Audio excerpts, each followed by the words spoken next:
तो हाय दोस्तों, मैं चुनचुन आप सभी को स्वागत करता हूं चुनचुन स्टडी एकेडमी में।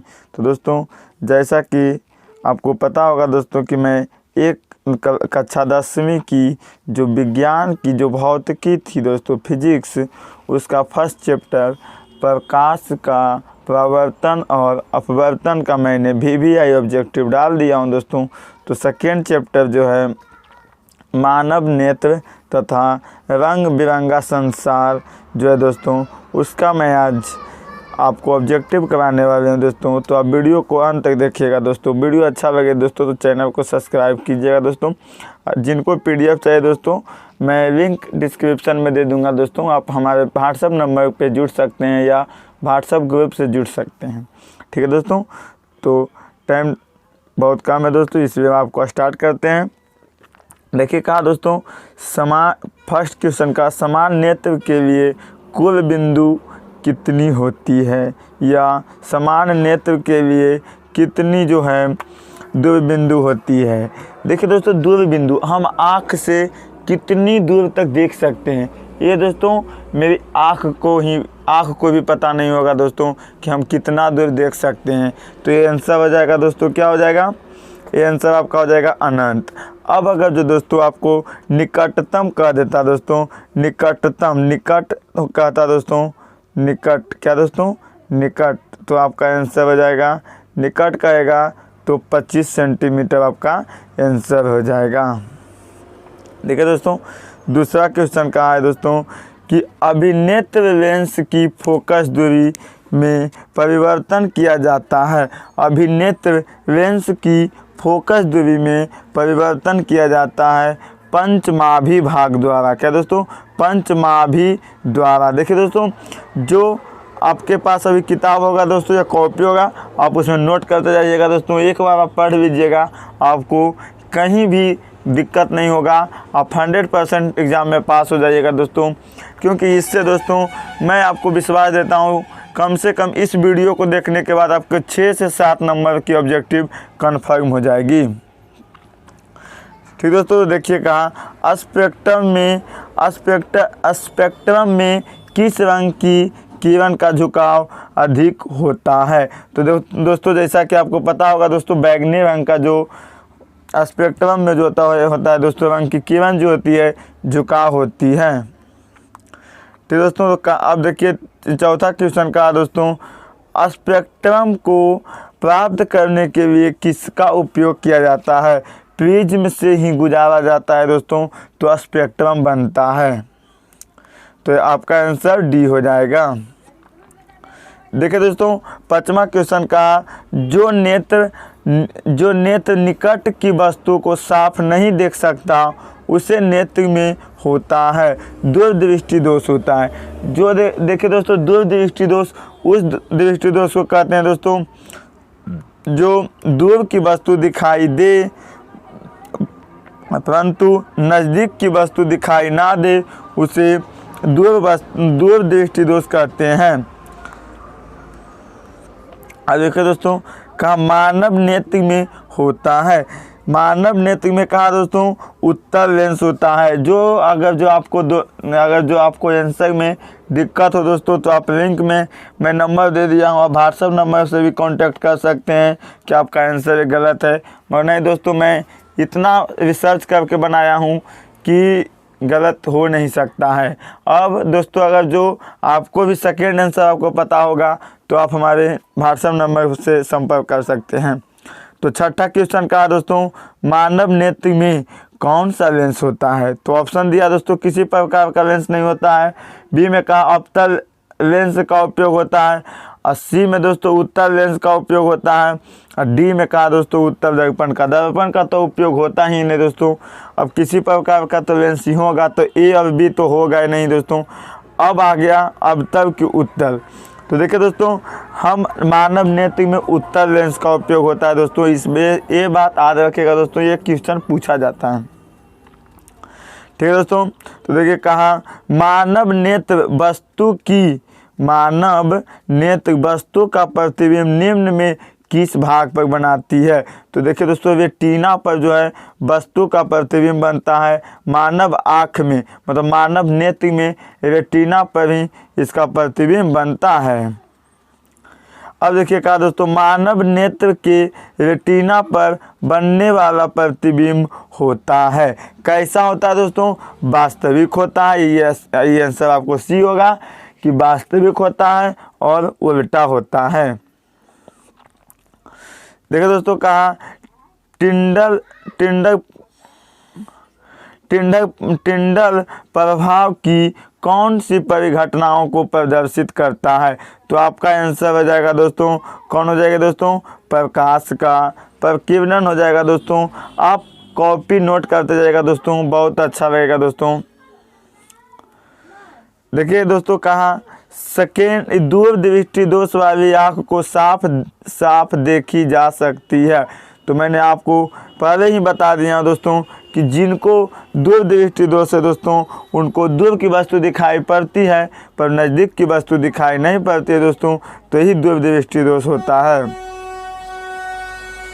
देखिए दोस्तों, 11 नंबर में कहा निकट दृष्टि दोष वाला व्यक्ति देख सकता है। निकट जिसको पास दृष्टि दोष है दोस्तों, वह निकट की वस्तु अच्छे से देख सकती है, मगर दूर की वस्तु उसको दिखाई नहीं पड़ती है। तो आपका आंसर डी हो जाएगा।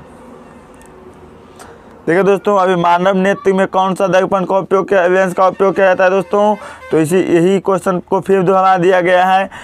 आँख व्यवहार करती है अवतल दर्पण की तरह, उत्तल दर्पण की तरह, समतल दर्पण की तरह। दर्पण का उपयोग नहीं किया जाता है दोस्तों, इसी बात फिक्स रखिएगा। आपका आंसर हो जाएगा उत्तल लेंस की तरह। देखिए दोस्तों, फर्स्ट क्वेश्चन को फिर से उलट दिया गया है का मानव आँख के लिए स्पष्ट दर्शन के लिए न्यूनतम दूरी कितना? अगर जो दोस्तों आपको अधिकतम कह दिया जाए तो आपको आंसर अनंत होगा, अगर जो न्यूनतम कह दिया जाए तो आपको आंसर सी होगा। ठीक है दोस्तों, अब देखिए 15वां क्वेश्चन का किस दृष्टि दोष के निवारण के लिए अवतल लेंस का उपयोग किया जाता है? तो दोस्तों आपका आंसर हो जाना है C20 दोस्तों। निकट दृष्टि दोष के लिए हम अवतल दर्पण का उपयोग करते हैं। अब देखिए 16 नंबर में कहा दोस्तों दूरदृष्टि दोष वाले मनुष्य के चश्मे में होता है। दूर देखिए 2 अक्षर का है दोस्तों, इसमें 1 अक्षर जोड़ दीजिएगा तो 3 अक्षर कौन हो जाएगा? उत्तर हो जाएगा। कौन हो जाएगा? उत्तर हो जाएगा। निकट दृष्टि दोष में किस लेंस का उपयोग किया जाता है? तो आपको पता होगा दोस्तों, निकट दृष्टि दोष 3 अक्षर का है दोस्तों, 1 अक्षर इसमें और जोड़ दीजिएगा तो आपको 4 अक्षर हो जाएगा। तो इसका कितना हो जाएगा दोस्तों? अवतल। कौन होगा दोस्तों? अवतल हो जाएगा। देखो दोस्तों, मैं आपसे ही निवेदन करता हूं दोस्तों कि आप कॉपी कलम निकाल कर बैठिए, बहुत फ़ायदा होगा दोस्तों बोर्ड एग्जाम में। जरा दृष्टि दोष को दूर करने के लिए के काम में लाया जाता है बाइफोकल, इसको बाइफोकस भी कहा जाता है दोस्तों, या बाइफोकल लेंस को जरा दृष्टि दोष में उपयोग किया जाता है।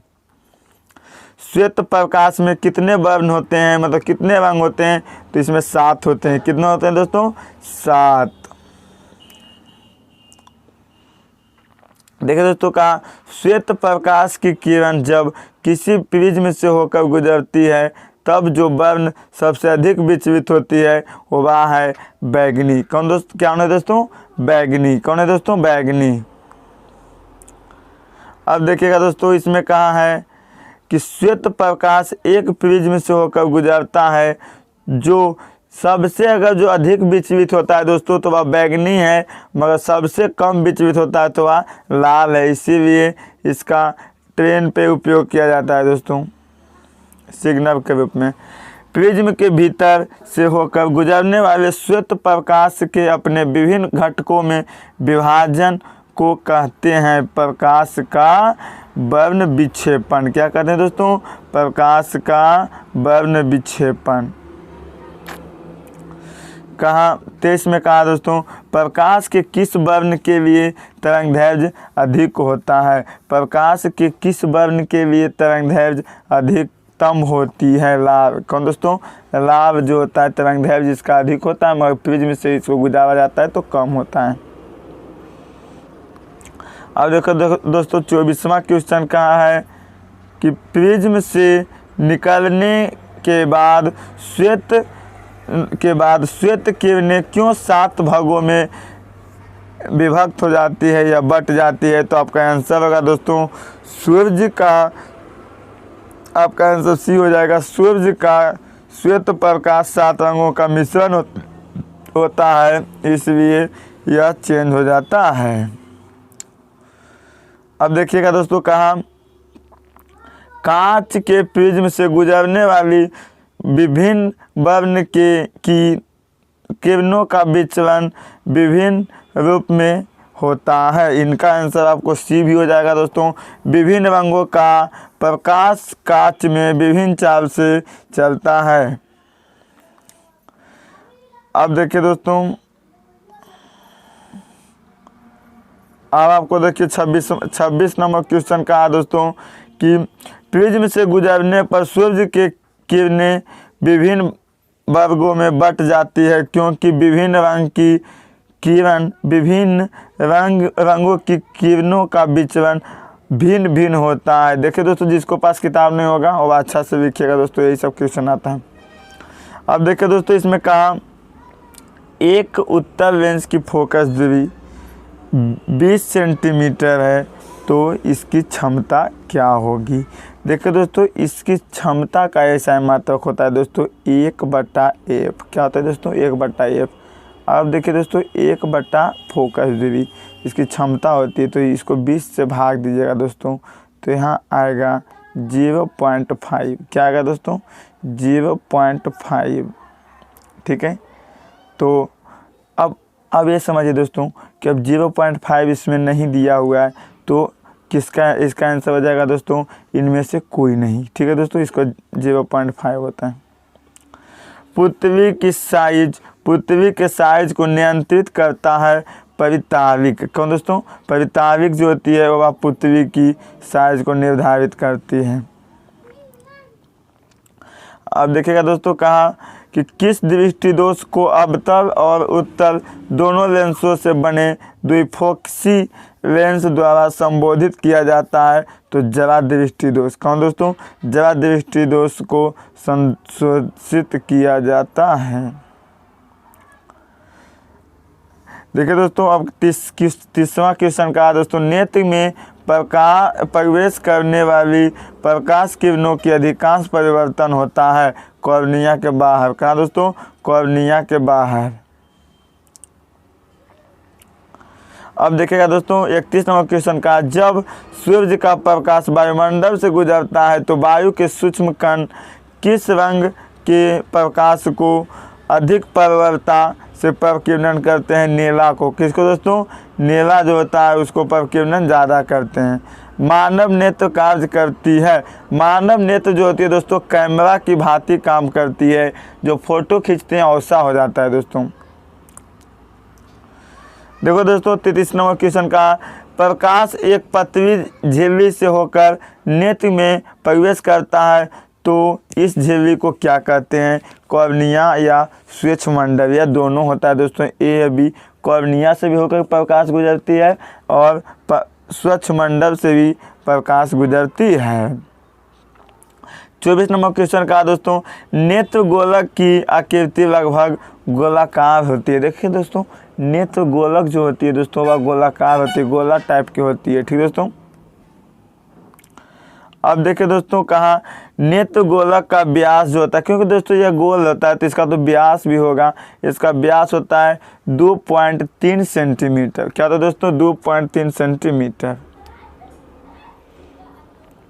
कॉर्निया के पीछे एक संरचना होती है, उसे परिताविक कहते हैं। क्या कहते हैं दोस्तों, उसे परिताविक कहते हैं। कॉर्निया के पीछे जो संरचना होता है उसे परिताविक कहते हैं। अब देखिए दोस्तों फिर से क्वेश्चन आ गया, परिताविक नियंत्रण करती है पृथ्वी के साइज को। क्या कहते हैं दोस्तों, पृथ्वी की साइज को जो है परिताविक जो है वह नियंत्रित करती है। आप अच्छा से कॉपी में नोट करते जाइएगा दोस्तों। नेत्र में प्रवेश करने वाली प्रकाश की मात्रा को नियंत्रित करने के लिए किसका उपयोग किया जाता है? पुतली का। किसका दोस्तों? पुतली का। बृहत संख्या में प्रकाश सुग्राही कोशिकाओं कहाँ होती है? रेटिना में। कहाँ दोस्तों? रेटिना में। का विद्युत सिग्नल कौन उत्पन्न करती है? प्रकाश सुग्राही। क्या दोस्तों? प्रकाश सुग्राही जो है विद्युत सिग्नल उत्पन्न करती है। सिग्नलों की व्याख्या कहाँ होती है? तो आपका आंसर हो जाएगा दोस्तों मस्तिष्क में। कहाँ दोस्तों? सिग्नलों की व्याख्या जो होती है दोस्तों वह मस्तिष्क में होती है, जिसको हम दिमाग कहते हैं। देखिए दोस्तों 42 नंबर क्वेश्चन का, मोतियाबिंद की स्थिति होती है जब क्रिस्टलीय लेंस दुधिये हो जाती है। ये भी सही है दोस्तों। अब देखिएगा जब क्रिस्टलीय लेंस धुंधला हो जाती है, ये भी सही है। और देखिए दोस्तों क्रिस्टलीय जो लेंस पीला हो जाता है तो ये मोतियाबिंद का नहीं है दोस्तों, और जब आँख पीला होता है तो यह मोतियाबिंद का नहीं है। तो आपका आंसर डी हो जाएगा, ए और बी दोनों। ठीक है दोस्तों। वायुमंडल में प्रकाश का कौन सा वर्ण अधिक प्रकीर्णन है? तो आपका आंसर हो जाएगा नीला का जो है दोस्तों अधिक प्रकीर्णन है। ठीक है दोस्तों। तो आप अच्छा से कॉपी में नोट करते जाइएगा, बहुत अच्छे क्वेश्चन है दोस्तों। इंद्रधनुष में कितने रंग होते हैं? तो दोस्तों इसमें आपको नहीं कोई सोचना है, 7 होते हैं दोस्तों। इंद्रधनुष में 7 रंग होते हैं। अब देखिए कहा दोस्तों, सर्वप्रथम सूर्य का स्पेक्ट्रम प्राप्त करने के लिए कांच के प्रिज्म का उपयोग किसने किया था? तो न्यूटन ने। क्या दोस्तों? न्यूटन। स्पेक्ट्रम का सबसे जो कांच का जो प्रिज्म का उपयोग किया था दोस्तों, उसका न्यूटन ने किया था। क्या किया था दोस्तों? न्यूटन ने। अब देखिएगा दोस्तों का इंद्रधनुष किस दिशा में बनती है? तो सूर्य की विपरीत दिशा में इंद्रधनुष का निर्माण होता है। देखिए दोस्तों ये VVI टिक लगा दीजिएगा दोस्तों, ये क्वेश्चन आएगा, मैं आपको कह देता हूँ। ठीक है दोस्तों, 100% मैं कहता हूँ कि इस बार 2021 के एग्ज़ाम में यह क्वेश्चन आएगा। निर्वात में प्रकाश की चाल कितनी होती है दोस्तों? 3 × 10⁸ मीटर सेकेंड होता है। कितने दोस्तों? 3 × 10⁸ मीटर पर सेकेंड होता है। देखिए दोस्तों का वायुमंडल परिवर्तन के कारण सूर्य हमें वास्तविक सूर्योदय से लगभग कितने मिनट पहले दिखाई देता है? तो आपका आंसर हो जाएगा 2। कितना दोस्तों? 2 मिनट। देखिए दोस्तों 49 नंबर में कहा, निम्न में किस माध्यम में प्रकाश की चाल अधिक होती है? तो हवा में जो है दोस्तों प्रकाश की चाल सबसे अधिक होती है। ठीक है दोस्तों। 50 नंबर क्वेश्चन का, सूक्ष्म कणों का एक विषमांगी मिश्रण है वायुमंडल। क्या दोस्तों? वायुमंडल में सभी कण पाए जाते हैं दोस्तों, तो विषमांगी मिश्रण है, इसमें कुछ नहीं पाया जाता है। प्रकाश का प्रकीर्णन कणों का बना होता है। दृश्य प्रकीर्णन जो देखिए प्रकाश का प्रकीर्णन कणों का बना होता है। इसका आंसर हो जाएगा दोस्तों आहस्य। एक आहस्य होता है, वो टिंडल होता है, ये हस्य हो जाएगा। क्या दोस्तों? हस्य। टिंडल प्रभाव देखा जाता है जंगल में। क्या दोस्तों? टिंडल प्रभाव जो है दोस्तों वह देखा जाता है जंगल में। वायुमंडल नहीं होता है तो आकाश कैसा प्रतीत होता है? काला। इसीलिए चंद्रमा जो है दोस्तों काला है। अत्यधिक ऊंचाई पर उड़ते हुए यात्री को आकाश कैसा दिखाई पड़ता है? तो काला। कैसा दोस्तों? काला, क्योंकि वहाँ वायुमंडल नहीं है। जब वायुमंडल नहीं तो वहाँ जीवन संभव नहीं है। खतरे के संकेत का प्रकाश किस रंग का होता है? तो आपका आंसर हो जाएगा दोस्तों लाल, जो है खतरे का निशानी होता है। देखिए दोस्तों 56 में कहा, सूर्योदय व सूर्यास्त के समय आकाश कैसा दिखता है? तो वह लाल होता है, रक्त जैसा होता है। कैसा दोस्तों? रक्त जैसा होता है। दोपहर के समय सूर्य कैसा प्रतीत होता है? तो श्वेत। कैसा दोस्तों? श्वेत जो है उसका प्रतीत होता है। किसी माध्यम में छोटे छोटे कणों को निलंबन का कहा जाता है? कोलाइड। क्या दोस्तों? कोलाइड। 59 में कहा दोस्तों, किसी कोलाइडी विलयन में निलंबित कणों से प्रकाश के किरण को कहा जाता है? टिंडल प्रभाव। क्या दोस्तों? टिंडल प्रभाव। तारे के टिमटिमाने की व्याख्या किस सिद्धांत पर आधारित है? तो अपवर्तन के सिद्धांत पर। किया दोस्तों? अपवर्तन के सिद्धांत पर। दोस्तों क्वेश्चन समाप्त हुआ। आप अगर जो वीडियो अच्छा लगे दोस्तों तो आप चैनल को सब्सक्राइब कीजिएगा और दोस्तों के पास शेयर कीजिएगा दोस्तों, क्योंकि टाइम बहुत कम है, 2 महीने ही है दोस्तों। ठीक है, मैं आज तीसरा लेसन का भी वीडियो बनाकर डाल दूंगा दोस्तों। मैं आपसे यही कहना चाहता हूँ, जितने भी ऑब्जेक्टिव बन सकते हैं दोस्तों मैं आपको बना कर दे दूँगा। आप हमारे वीडियो को लाइक शेयर करते रहिएगा दोस्तों। और जिनको PDF चाहिए दोस्तों हमारे व्हाट्सएप नंबर से संपर्क कर सकते हैं, मैं आपको PDF भेज दूँगा। बहुत आदमी को भेजा हूँ दोस्तों फर्स्ट चैप्टर का। ठीक है दोस्तों, मेरा वेबसाइट भी नहीं बना है कि मैं वेबसाइट पे वीडियो डाल दूँ दोस्तों PDF। ठीक है दोस्तों, ओके बाय, जय हिंद।